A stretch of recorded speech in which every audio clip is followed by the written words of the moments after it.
Okay, Bismillahir Rahmanir Rahim. Assalamu alaikum wa rahmatullahi wa barakatuh. So in this short lesson, I just want to move on with Irab. And if you remember that nouns, when we have nouns, they come in three states, right? So when you have a noun, which we call an ism in Arabic, they'll come in three states. And the three states are either going to be majroor, mansoob, or marfu. So you have to remember this. These are the three states that a noun will come in. Okay, so majroor, which means it'll have a kasra on it. If it's mansoob, it'll have a fatha on the last letter. And if it's marfu, it will have a rafa or a pesh on the last letter. So majroor, some of you who've been to madrasa back in the olden days, majroor would be a zair, mansoob would be a zabar, marfu would be a pesh. But let's just stick with majroor, mansoob, marfu, which corresponds to majroor corresponds to kasra, mansoob corresponds to fatha, and marfu corresponds to dhamma. Okay. Now, in this short lesson, I just want to introduce the mufrad, which is the singular, and the broken plural, which is the jama' mukassar, if you remember from one of our lessons. Now, these two come together. So mufrad and jama' mukassar, they always follow the same pattern. Okay, so let's pick a simple word. Let's pick the word kitabun. Okay, so first of all, we need to identify, is this a broken plural or a sound plural? Well, we know that the word is kitabun and it's plural.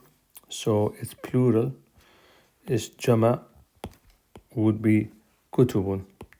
Okay, kutubun. So that's the plural. So we've gone from al-mufrad to the jama'.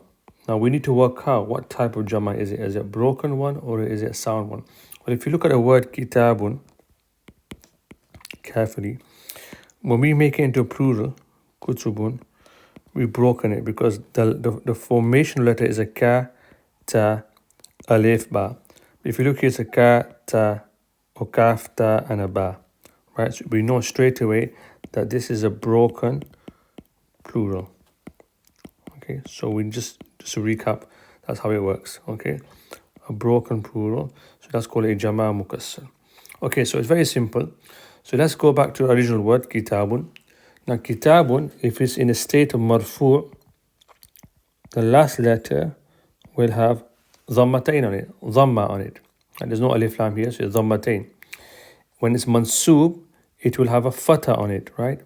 So, kitaban, right? Kitaban, like this. So make sure you put the alif on at the end. So, kitaban, let me go back one more. Oh. Kitaban, right? The unsign at the end. And when it's majroor, it will simply be kitabin. That's straightforward, right? So when it's state halat marfu', it will be kitabun. When it's halat mansoob, in a state of mansoob, it will be kitaban. And when it's majroor, it will be kitabin. All right, let me screen my screen. Right, so we know that the plural for kitabun is kutubun.